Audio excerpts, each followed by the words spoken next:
magiging usap-usapan to, social media. Habang pinag-uusapan ng mga netizens ang kanilang paghihiwalay. Oh. Hindi maikakaila na isa sa mga dahilan kung bakit naging mainit ang usapan ay dahil sa timing ng mga pangyayari. Kapag ang isang kontrobersya ay lumipas at nanatiling buo ang isang relasyon, kadalasang nawawala rin ang mga tanong ng publiko. Ngunit kapag dumating ang isang hiwalayan, natural na muling balikan ng marami ang mga dating pangyayari.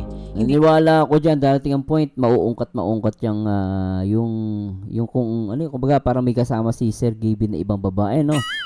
So, mauungkot yan ng issue, no? Marahil may mga bahagi ng kanilang kwento na mananatiling pribado habang buhay. Ngunit isang bagay ang malinaw. Natapos na ang isang 7 taong kabanata na minsang sinubaybayan at hinangaan ng maraming tao. At tulad ng maraming hiwalayan na nangyayari sa mundo ng social media, hindi lamang ito naging kwento ng 2 taong nagmahalan. Naging kwento rin ito ng mga tanong, mga haka-haka, mga opinyon, at mga aral tungkol sa realidad ng mga relasyong nakikita natin online. Sa panahon ngayon kung saan halos lahat ng bahagi ng buhay ng isang content creator ay naibabahagi sa publiko, madalas nating nakakalimutan na may mga laban pa ring nangyayari sa likod ng camera. Nakikita natin ang masasayang bahagi. Isa rin sa mga pinakamalaking bahagi ng kanyang pahayag ay ang paglilinaw tungkol sa mga naging kontrobersya noon. Tahasan niyang sinabi na hindi third party ang dahilan ng kanilang paghihiwalay. Nilinaw din niya na ang mga taong minsang nadawit sa mga usap-usapan online ay hindi umano dapat sisihin sa nangyari sa kanilang relasyon. Para kay Sir Gaben, matagal nang may mga bagay na pinagdadaanan ang kanilang relasyon bago pa man lumabas ang mga kontrobersyang iyon. Ngunit sa kabila... Pero naisip ko, kung di naman third party, bakit hindi nila maayos, ano? Kasi kung wala naman third party, so anong reason para hindi sila magkaayos, di ba? ng kanyang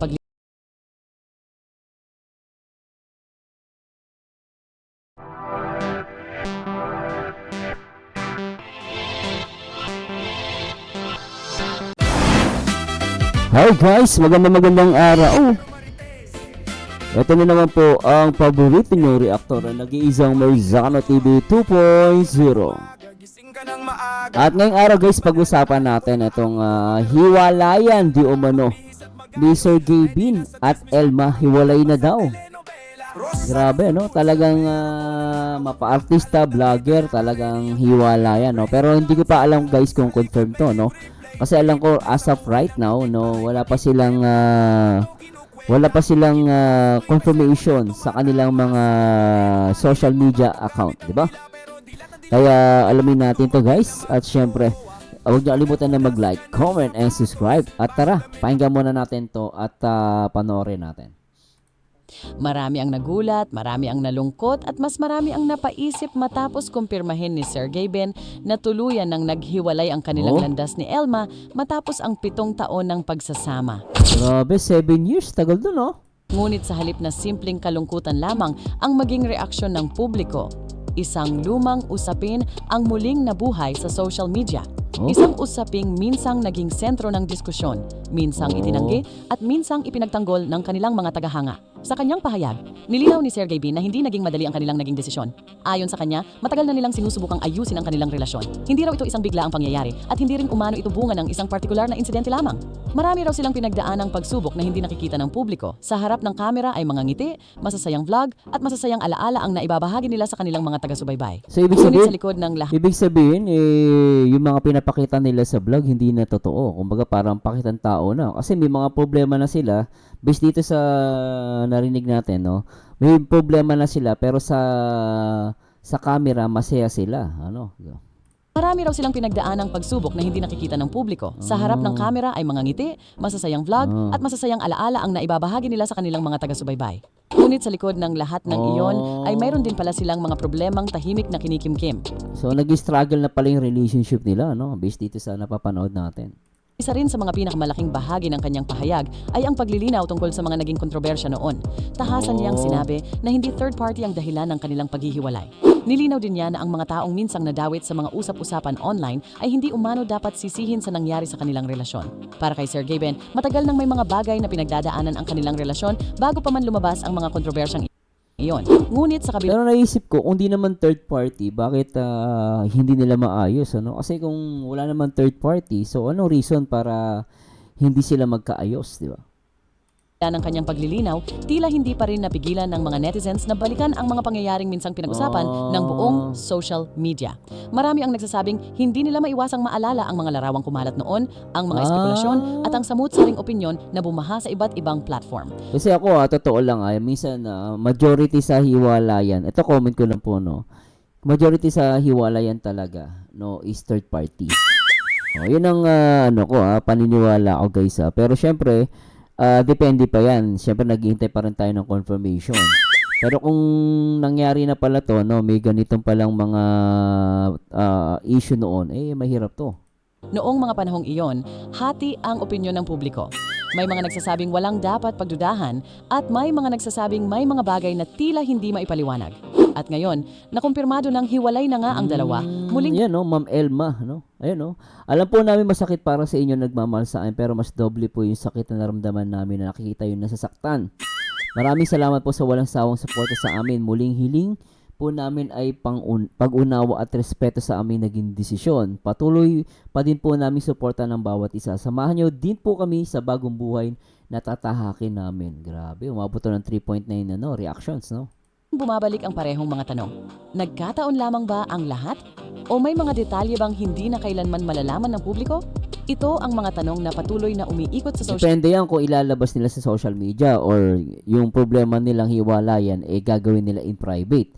Pero sa akin, mas maganda piliin nila private. Pero syempre kung ipapublic na nila to, magiging usap-usapan to sa social media.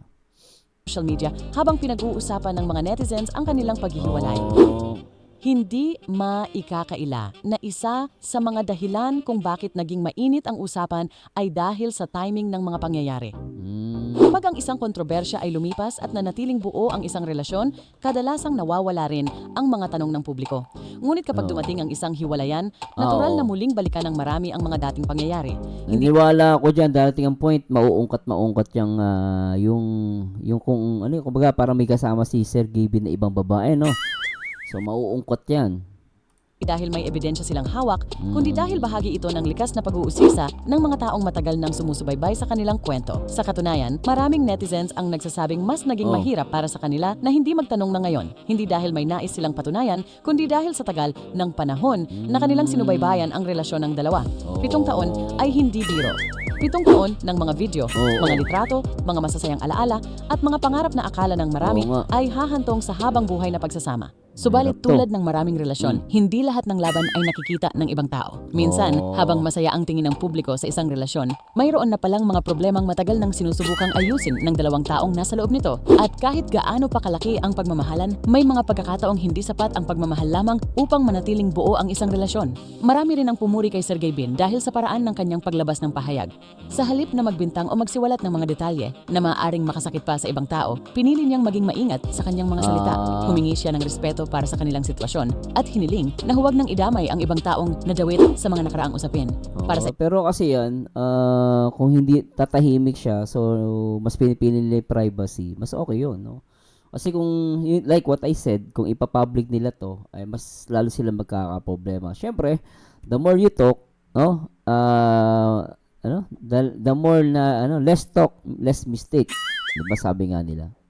Sa ilan, isa itong senyales ng maturity. Para naman sa iba, lalo lamang itong nagbigay ng mas maraming tanong. Dito rin nagsimulang lumabas ang iba't ibang reaksyon ng publiko. May mga nagsasabing dapat nang tigilan ang pag-uugnay ng mga lumang kontrobersya sa kanilang hiwalayan dahil wala namang konkretong ebidensya na hindi mo yan maalis sa mga viewers o sa mga netizen as long as lagit makukunik at makukunik pa rin yan, no? Patunay dito. Ngunit mayroon ding mga netizens na naniniwalang imposibleng hindi maapektuhan ng mga naging issue noon ang isang relasyon. Naniniwala ako dyan, mauungkat yan. Lalo na kung ito ay naging sentro ng matinding usapan sa social media. Sa puntong ito, mahirap nang malaman kung ano talaga ang buong katotohanan. Ang alam lamang natin ay ang mga impormasyong pinili nilang ibahagi sa publiko. Ang mga totoong nangyari sa loob ng kanilang relasyon ay sila lamang ang lubos na nakakaalam. At agree ako dyan. As long as hindi nila i-share sa tao yon, hindi nila ibabahagi sa atin, hanggang speculation lang tayo. Pero isang bagay lang ang makikita natin dito, mauungkat yung naunang issue, no? Marahil may mga bahagi ng kanilang kwento na mananatiling pribado habang buhay. Oo. Ngunit isang bagay ang malinaw. Natapos na ang isang 7 taong kabanata na minsang sinubaybayan at hinangaan ng maraming tao. At tulad ng maraming hiwalayan na nangyayari sa mundo ng social media, hindi lamang ito naging kwento ng 2 taong nagmahalan. Oo. Naging kwento rin ito ng mga tanong, mga haka-haka, mga opinyon, at mga aral tungkol sa realidad ng mga relasyong nakikita natin online. Bagay. Sa panahon Tama. ngayon kung saan halos lahat ng bahagi ng buhay ng isang content creator ay naibabahagi sa publiko, madalas nating nakakalimutan na may mga laban pa ring nangyayari sa likod ng camera. Oo. Nakikita natin ang masasayang bahagi. Ngunit Minsan talaga, minsan talaga karamihan sa mga vlog ngayon, hindi mo maisip na scripted, no? Scripted kasi minsan kailangan nilang itago yung problema nila. Di ba, no? So may mga reason kung bakit nila ginagawa yon. Pero sila talagang nag-struggle din. I think nakita ko naman na nag-struggle sila na ayusin yung relationship nila. Which is nangyari naman niya kahit kanino, mapa-vlogger or sa simpleng tao lang. hindi natin nakikita ang mga tahimik na pag-uusap, mga hindi pagkakaunawaan, at mga problemang pilit nilang inaayos ng walang nakakaalam. Kaya habang patuloy na pinag-uusapan ng social media ang hiwalayan ni Sergey Bin at Elma, marahil ang pinakamalaking tanong ay hindi kung sino ang tama o mali. Hindi rin kung may koneksyon ba ang mga lumang kontrobersya sa kanilang paghihiwalay. Ang mas mahalagang tanong ay kung gaano karaming relasyon ang mukhang masaya sa harap ng kamera, ngunit may sarili ring mga laban na hindi natin nakikita.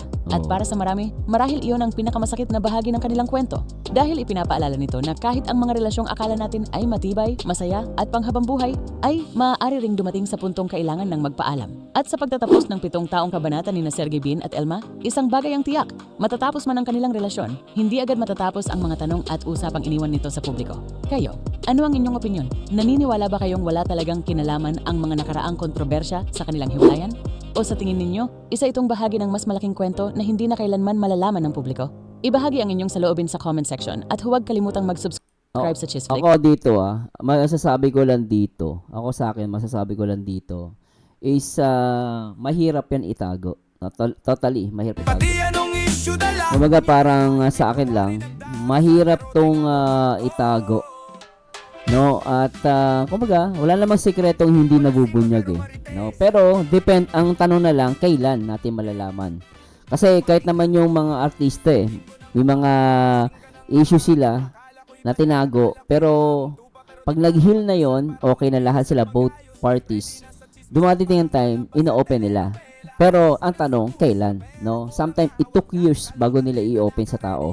Pero yun lang, malalaman natin yan kung ano yung katotohanan ng paghihiwalay nila. Pero for now, medyo mataas ang emotions niyan. At medyo syempre malungkot yan. Mahirap 7 years, hindi basta-basta yon, no?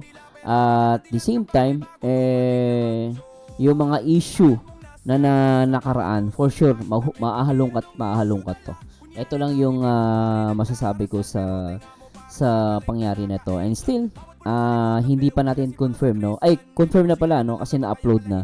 Nagbigay na sila ng comment, pero pinaka-final pa rin, official, sa kanilang YouTube channel. So anyway, ano mo po masasabi niyo sa ating reaction video dito sa hiwalayang daw na di umano kay Sergey Bin at Elma, no? At nakakalungkot lang, no? Kasi talagang inspired din naman yung mga vlog nila, no? Kayo guys, ano masasabi niyo sa reaction video natin? And kung nag-enjoy ka, please like, comment, and subscribe. Ito po ang paborito yung reactor, ang nag-iisang Marzano TV 2.0, and to God be the glory. Magandang araw, bye-bye. Official advisor ng langit sa barangay pala. Simba pero marites, ang lakas mong mag-sign of the cross, pero mas malakas ka mag-sign sa